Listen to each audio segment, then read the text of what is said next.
Let us today start our classes. आज हम लोग पढ़ने जा रहे हैं कि इंडिया का इन्वायरमेंट एल्टीट्यूड से कैसे अफेक्टेड होता है। मीन्स इंडिया के इन्वायरमेंट को, एटमॉस्फेयर को एल्टीट्यूड कैसे अफेक्ट करता है। क्या कहता है, हम लोग समझे कि जो हिल स्टेशंस हैं, जितने भी हिल स्टेशंस हैं, हिल स्टेशंस की अगर बात करिए तो सारे के सारे हिल स्टेशंस आवा विच, क्या कहता है, हिल स्टेशंस आवा विच हिल स्टेशंस आवा which are popular tourist centre due to their cooler climate. यानी जो हिल स्टेशंस है हमारे देश में या कहीं भी, हिल स्टेशंस की जहां तक बात करिएगा, हिल स्टेशन क्या है बेटा? पॉपुलर टूरिस्ट सेंटर हैं। हिल स्टेशन क्या है? टूरिस्ट सेंटर है। टूरिस्ट सेंटर का मतलब यहाँ लोग घूमने फिरने के लिए जाते हैं, टूरिज्म के लिए जाते हैं, कोई बिजनेस पर्पस से नहीं जाते हैं। दो तरह से आदमी घूमता है, कहीं भी जाता है। एक होता है फॉर बिजनेस पर्पस, कुछ काम करने के लिए, और दूसरा होता है फॉर रिक्रिएशन और फॉर अदर पर्पस। ठीक है। तो अगर कोई व्यक्ति घूमने फिरने के लिए जाता है, इंटरटेनमेंट के लिए जाता है, तो उसे कहते हैं टूरिज्म। क्या कहते हैं? टूरिज्म। तो हिल स्टेशन क्या है? टूरिस्ट सेंटर है। क्यों टूरिस्ट सेंटर है? तो ड्यू टू कूलर टेम्परेचर, क्योंकि वहां का टेम्परेचर लो है। ड्यू टू लोअर टेम्परेचर, वहां का टेम्परेचर लो है। लोअर टेम्परेचर होने के कारण हिल स्टेशन टूरिस्ट सेंटर है। जैसे अब टूरिस्ट सेंटर कौन कौन है इंडिया के? मन्नार, थेनी, उधागमंडलम या ऊटी। देखिए ऊटी, ऐसे हम लोग ऊटी से के नाम से जानते हैं। ऊटी का वास्तविक नाम क्या है? उधागमंडलम। मादिकेरी, महाबलेश्वरम, माउंट आबू, शिमला, नैनीताल, दार्जिलिंग, तवांग, शिलोंग, ये सब टूरिस्ट सेंटर है। अब इनको दो पार्ट में बांटा गया है। जो टूरिस्ट सेंटर है वो केवल हिल स्टेशन ही नहीं होते हैं। जो टूरिस्ट सेंटर एक तो है हिल स्टेशन। क्या है? हिल स्टेशन जो कहाँ है? हिमालयन रीजन में है। कहाँ है बेटा? हमारे देश में टूरिस्ट सेंटर कहाँ है? तो वो हिमालयन रीजन में है। हमारे देश के टूरिस्ट सेंटर कहाँ है बेटा जी? हिमालयन रीजन में है। और दूसरा कुछ जो है, इसको कहते हैं ओशन बैंक्स। क्या? Ocean banks. समुद्र तट के किनारे जहां का टेम्परेचर मॉडरेट रहता है।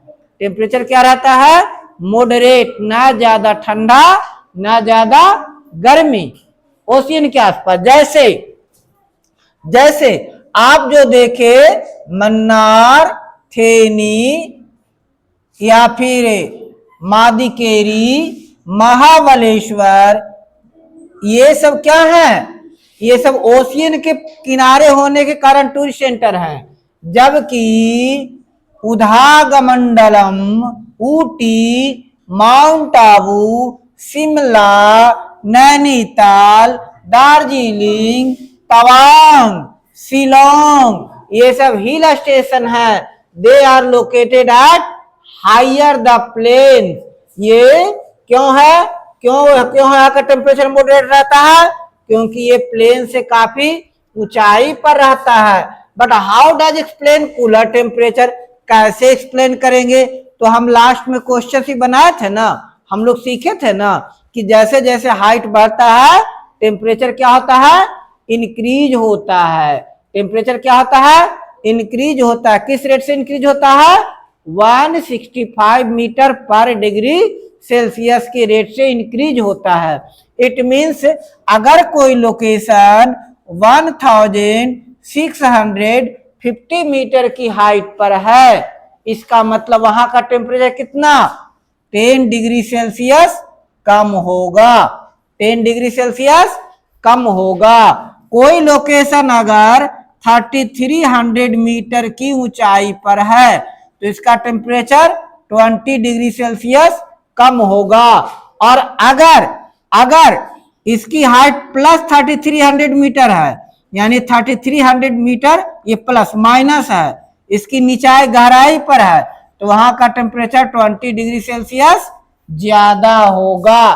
तो टेम्परेचर कैसा होगा ये एक तो इस पर डिपेंड करेगा, हम लोग समझे थे एल्टीट्यूड पर, अब ओशियन से डिस्टेंस पर भी होगा।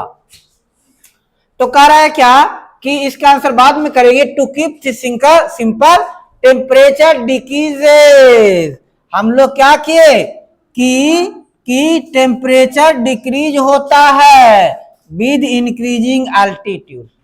टेम्परेचर बढ़ने के साथ साथ, एल्टीट्यूड बढ़ने के साथ साथ टेम्परेचर डिक्रीज होता है, घटता है। रीजन रीजन रीजन पहला क्या कहता है? Atmospheric pressure and air density decreases with altitude. Reason, इसका रीजन भी जानना जरूरी है ना, केवल कह दिए तो उसे नहीं ना काम चलेगा, कह दिए तो ना काम चलेगा। क्या कहेंगे? यहां पर आ गए कि temperature decreases with increase in altitude.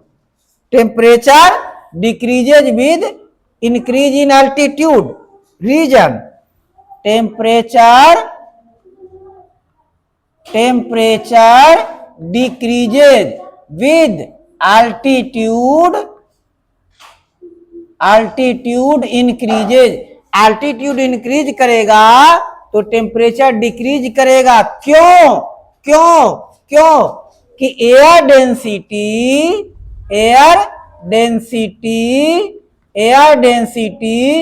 Decreases with altitude. अब एयर डेंसिटी क्यों डिक्रीज करेगा? Altitude with altitude. अब कहेंगे कि जब एल्टीट्यूड बढ़ेगा तो एयर डेंसिटी क्यों डिक्रीज करेगा? क्योंकि एल्टीट्यूड बढ़ने से एटमॉस्फेरिक प्रेशर घटेगा। एज एटमॉस्फेरिक प्रेशर डिक्रीजेज, यानी क्या होगा? एटमॉस्फेरिक प्रेशर डिक्रीज होगा। क्या होगा? एटमॉस्फेरिक प्रेशर डिक्रीज होगा। देखिए एल्टीट्यूड बढ़ेगा तो एयर डेंसिटी घटेगा। एयर डेंसिटी घटेगा मींस एयर लेस डेंस होगा। एयर डेंसिटी घटने का मतलब क्या हो गया? एयर डेंस होगा। और जब एयर डेंस होगा तो हवा ठंडा हो रहेगा। ऊपर जब बढ़ेंगे ना एयर डेंसिटी घट जाएगा। एयर डेंसिटी घट जाएगा तो एयर के मॉलिक्यूल के बीच कोलिजन भी कम होगा और एयर क्या हो जाएगा? ठंडा हो जाएगा।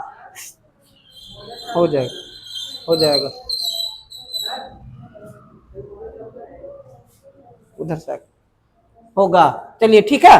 The sun heat surface on the earth and so farther from the surface less hot air. अब देखिए क्या होगा। पहला रीजन। दूसरा रीजन क्या कहता है? दूसरा रीजन क्या कहता है? सोलर इंक्लिनेशन की बात। Less solar radiation. और नहीं, इसको ऐसे लिखिए कि amount of solar radiation, amount of solar radiation, amount of solar radiation decreases with increase in height. जब हाइट इंक्रीज होगा तो सोलर रेडिएशन घटेगा। रेडिएशन का मतलब क्या हो गया? Reflected light.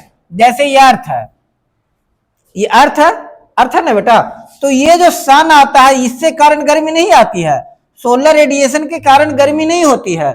गर्मी होती है यहां से जो रेज रिफ्लेक्ट करके जाता है, जो रे रिफ्लेक्ट करके जाता है।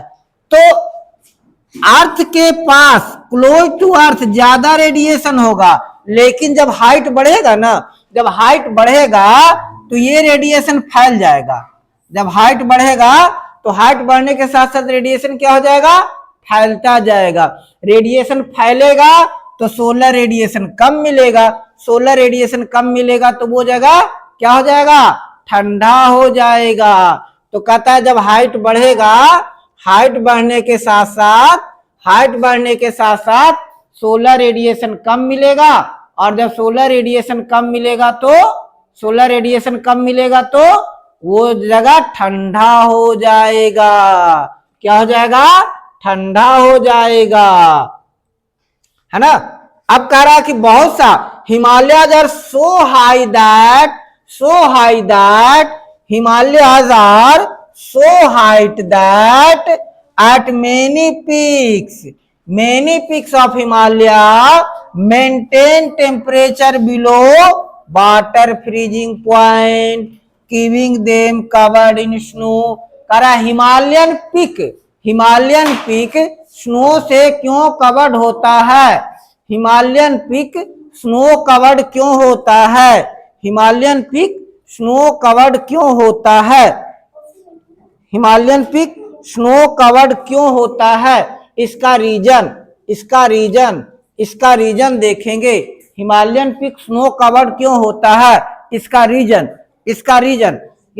क्या होता है कि मेनी प्लेसेस हिमालय इज 8000, यानी कहेंगे पॉइंट यहां नोट करेंगे, पॉइंट पहले नोट करेंगे हम लोग। यहां पर अगला पॉइंट, नेक्स्ट पॉइंट कि many peaks of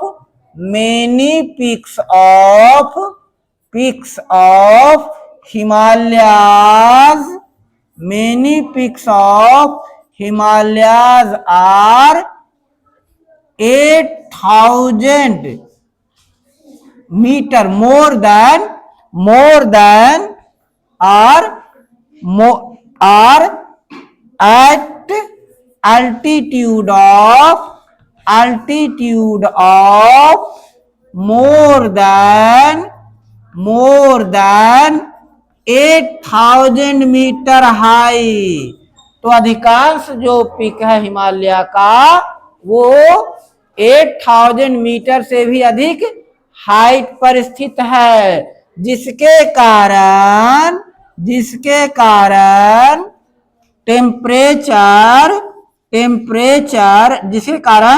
it maintain temperature कितना?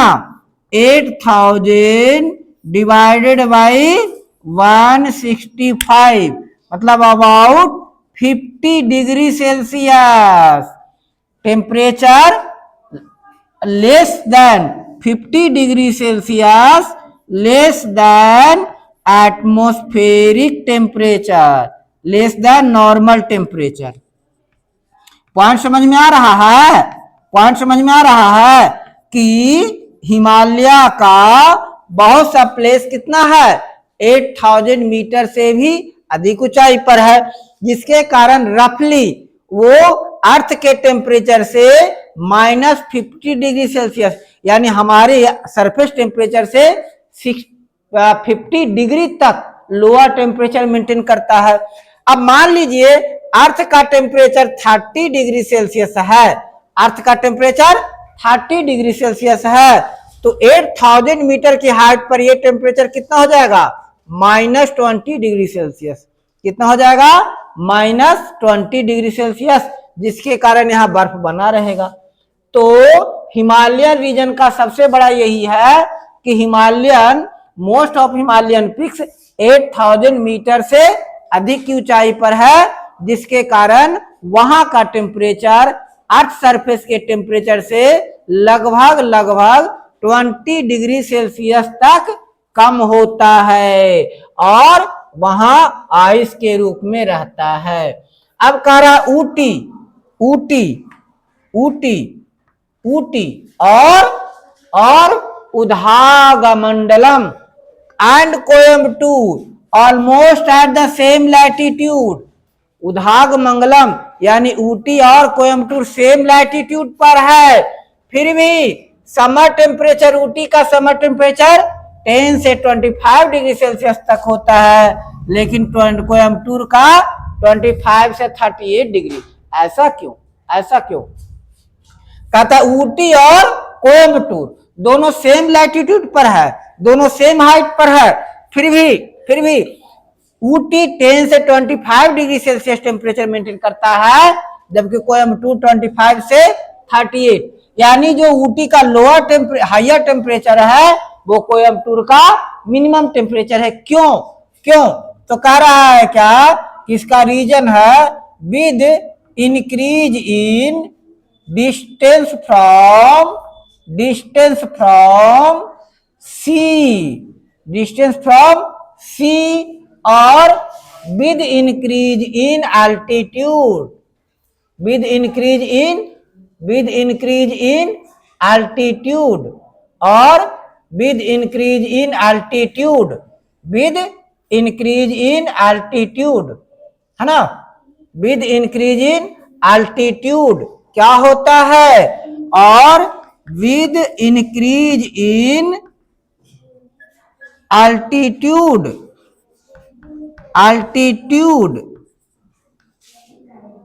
द वेदर, the unevenness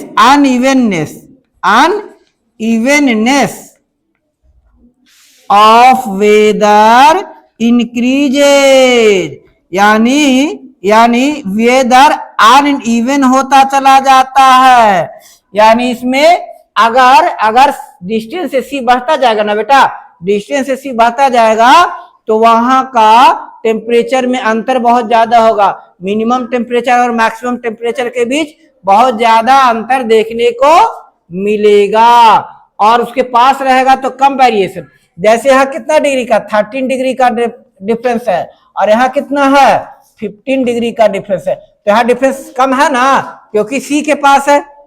और मिनिमम टेम्परेचर बहुत कम नहीं जाएगा, लोअर टेम्परेचर बहुत ज्यादा कम नहीं जाएगा और हायर टेम्परेचर भी बहुत आगे नहीं बढ़ेगा।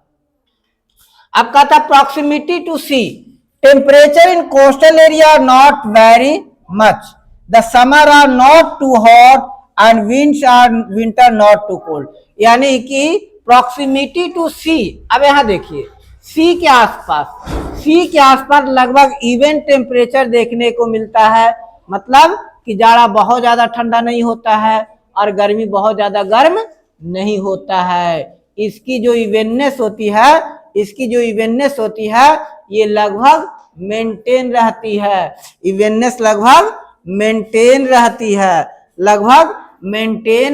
है। क्यों? देखिए अब क्या होता है कि जो इनकमिंग हीट आया तो सी क्या करता है, हीट को स्लोली एब्जॉर्ब करता है। सी क्या करता है, हीट को स्लोली एब्जॉर्ब करता है और लैंड हीट को बहुत क्विकली एब्जॉर्ब करता है। तो सी हीट को स्लोली एब्जॉर्ब करता है, इसलिए वहां का टेम्परेचर धीरे धीरे गिरता है। स्लोली रिलीज करता है, इसीलिए टेम्परेचर धीरे धीरे बढ़ता है। समझिए हीट क्या कर रहा है, सी क्या कर रहा है, हीट को स्लोली एब्जॉर्ब कर रहा है और स्लोली रिलीज भी करता है। समुद्र क्या करता है, हीट को धीरे धीरे एब्जॉर्ब करता है और धीरे धीरे उसे रिलीज भी करता है, जिसके कारण टेम्परेचर धीरे धीरे घटता भी है और धीरे धीरे बढ़ता भी है। जबकि लैंड है हीट को बहुत तेजी से एब्जॉर्ब करता है तो बहुत जल्दी गर्म हो जाता है, और ये बहुत तेजी से लूज भी कर देता है तो बहुत ज्यादा ठंडा हो जाता है। यही रीजन है, यही रीजन है, यही रीजन है किसका किसका किसका हम लोग बात किए थे, ऊटी, ऊटी और कोयम्बटूर। अब देखिए इस रीजन में ये कोयम्बटूर का रीजन है, क्या है, कोयम्बटूर का केस है, ये कोयम्बटूर का केस है। तो कोयम्बटूर चूंकि ओशियन के पास है तो क्या करता है, एटमॉस्फेयर से हीट धीरे धीरे एब्जॉर्ब करता है, तो कोस्टल रीजन ठंडा भी धीरे धीरे होता है और कोस्टल रीजन गर्म भी धीरे धीरे होता है। और ये ऊटी का केस है, किसका केस है, ऊटी का केस है। ये माउंटेन रीजन में है तो हीट, लैंड रीजन में है तो हीट भी तेजी से क्विकली एब्जॉर्ब हो जाता है, हीट भी क्विकली एब्जॉर्ब होता है और हीट भी क्विकली क्या हो जाता है, रैपिड लूज होता है, जिसके कारण ओशियन के पास का एरिया लंबे समय तक टेम्परेचर को मेंटेन रखता है और लैंड एरिया लंबे समय तक टेम्परेचर को मेंटेन नहीं रख पाता है। हुआ ठंडा तो बहुत ज्यादा ठंडा हो गया, जोर की कड़ाके की ठंड पड़ने लगी और गर्म होने लगा तो गर्म होने लगा। तो कह रहा है क्या, सी ये point, sea act as moderator for temperature, sea act as moderator for temperature, sea temperature का मॉडरेटर है। इसको आगे एक्सप्लेन करेंगे, बस यही चीज है इसमें, जो किए वही चीज है, इसको पढ़िएगा, ठीक है, ठीक है। यानी क्या कर रहा है, नागपुर का टेम्परेचर कितना 34 तक है और मैक्सिमम मिनिमम टेम्परेचर का डिफरेंस है ना। मुंबई का टेम्परेचर रेंज कितना है 14 डिग्री सेल्सियस, मुंबई का टेम्परेचर रेंज कितना है 14 डिग्री सेल्सियस, नागपुर का टेम्परेचर रेंज कितना है 34 डिग्री सेल्सियस। अब यहां पर क्वेश्चन कि temperature range of Nagpur is more than temperature range of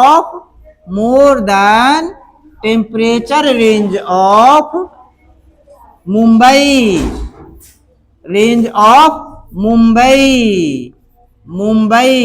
Nagpur का टेम्परेचर रेंज मुंबई के टेम्परेचर रेंज से ज्यादा है, क्यों तो कह रहा है क्या, with increase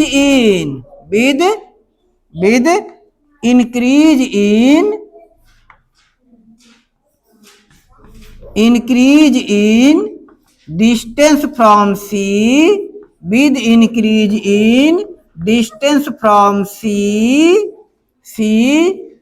the unevenness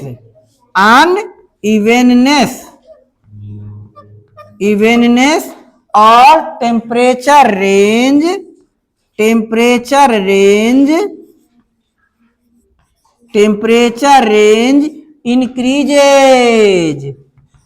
increases.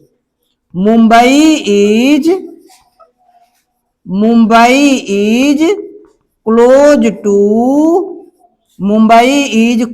to ocean, resulting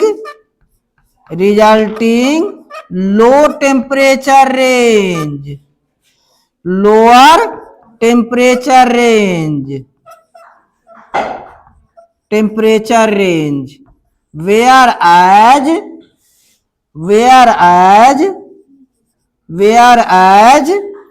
Nagpur is farther to ocean or sea,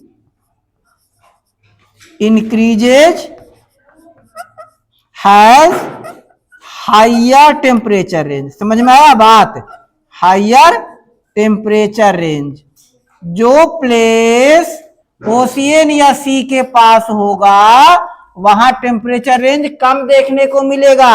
जो प्लेस ओशियन या सी के पास होगा वहां टेम्परेचर रेंज कम होगा, और जो ओशियन या सी से दूर होगा वहां का टेम्परेचर रेंज क्या होगा बेटा जी? ज्यादा होगा। क्या होगा बेटा जी? ज्यादा होगा। चलिए अब नेक्स्ट क्लास में विंड की बात करेंगे। आज इतना ही, ठीक है। Thank you very much.